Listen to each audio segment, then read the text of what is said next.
Queda usted posesionado como ministro de Economía y Finanzas Públicas.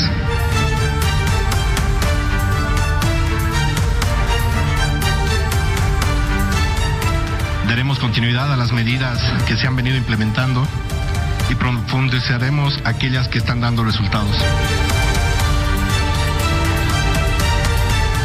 Esa es la calidad de personas que necesitamos y esa es la calidad de personas con las que estamos gobernando.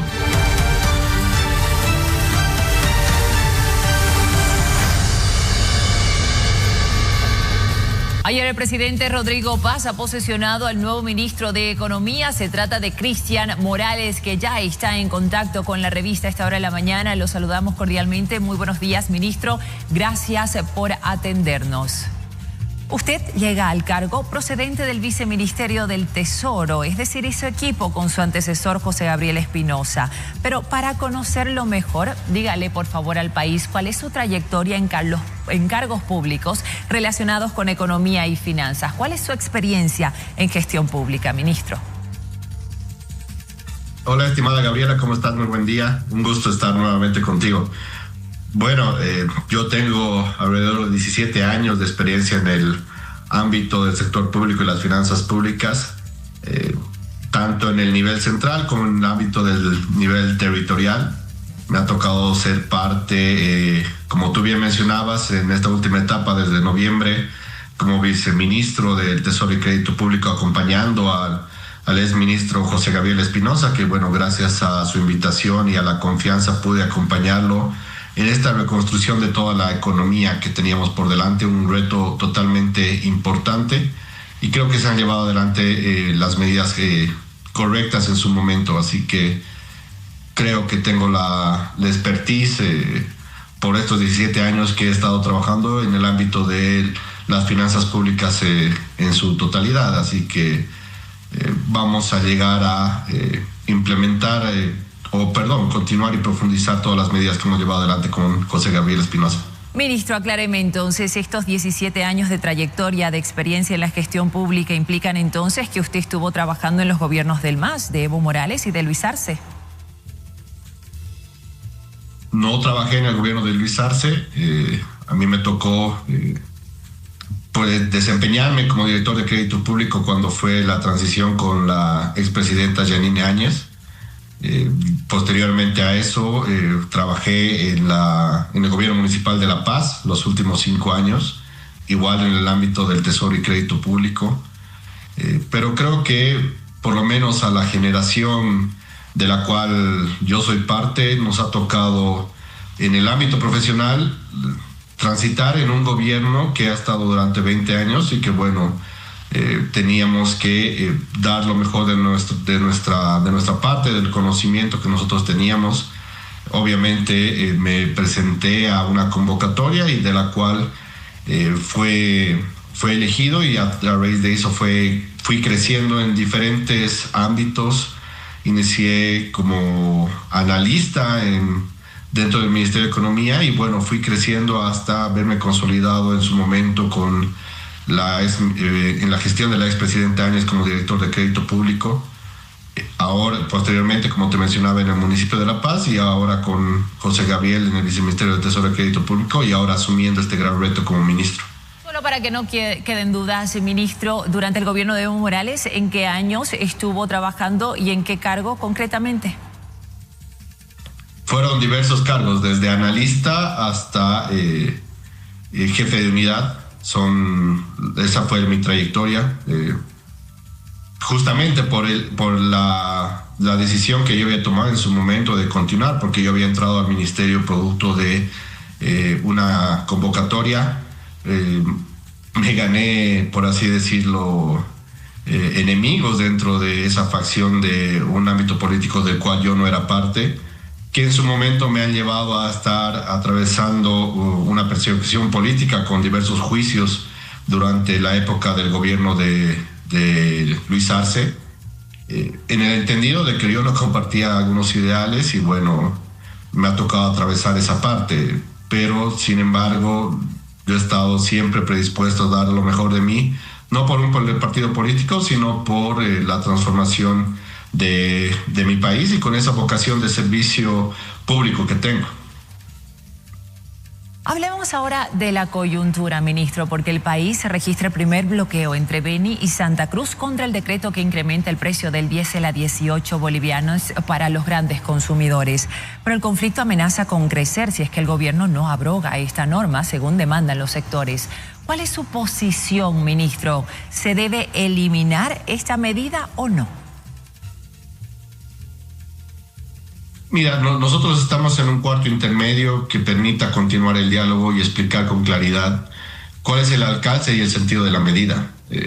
Necesitamos socializar con toda Bolivia esta necesidad de ordenar la economía, corregir las distorsiones que durante años hemos venido acumulando, y creo firmemente que el país necesita avanzar hacia una economía mucho más transparente y sostenible. En ese sentido, creo que es importante sincerar y ordenar.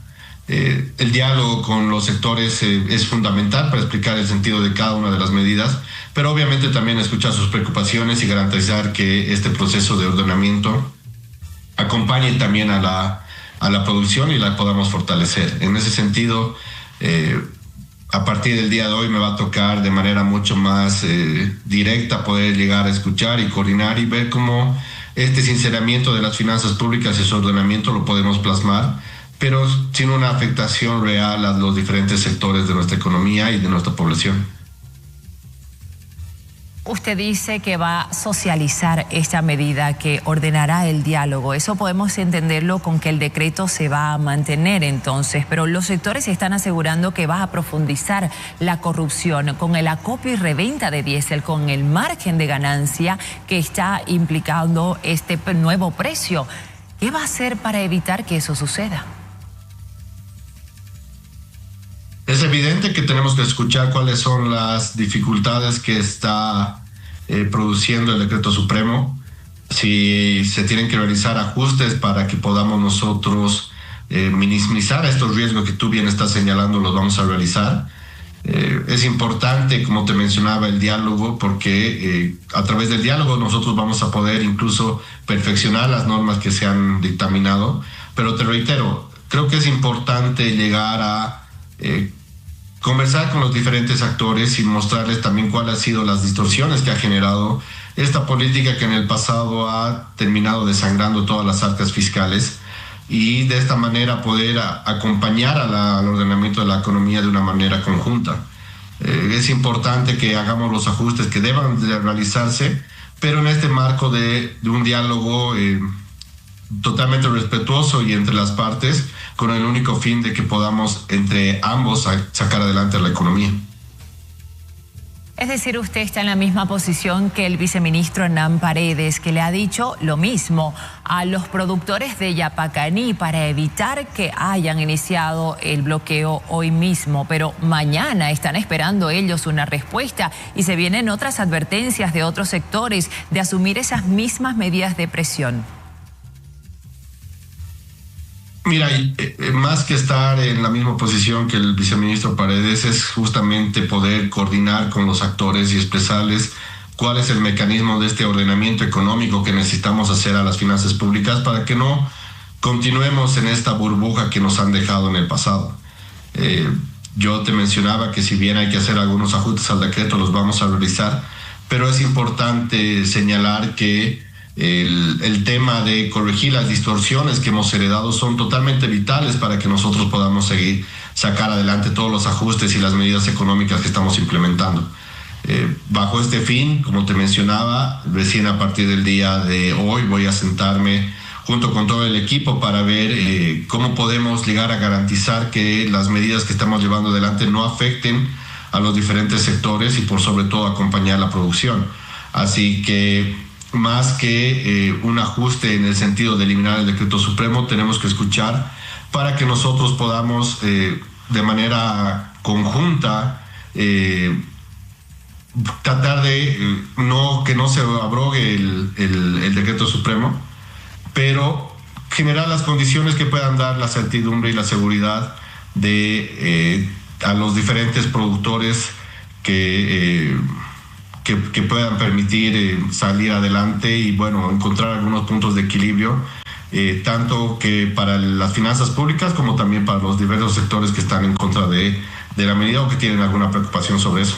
Permítame, para ser puntual, ministro, esos ajustes de los que usted habla pasan por eliminar esta diferencia en el precio, 18 bolivianos el litro que se pretende cobrar y volver al precio original de 9 bolivianos con 80 centavos, ¿o qué otros ajustes podrían darse para evitar que el impacto llegue directamente al sector productivo y estos lo trasladen al precio para el consumidor final?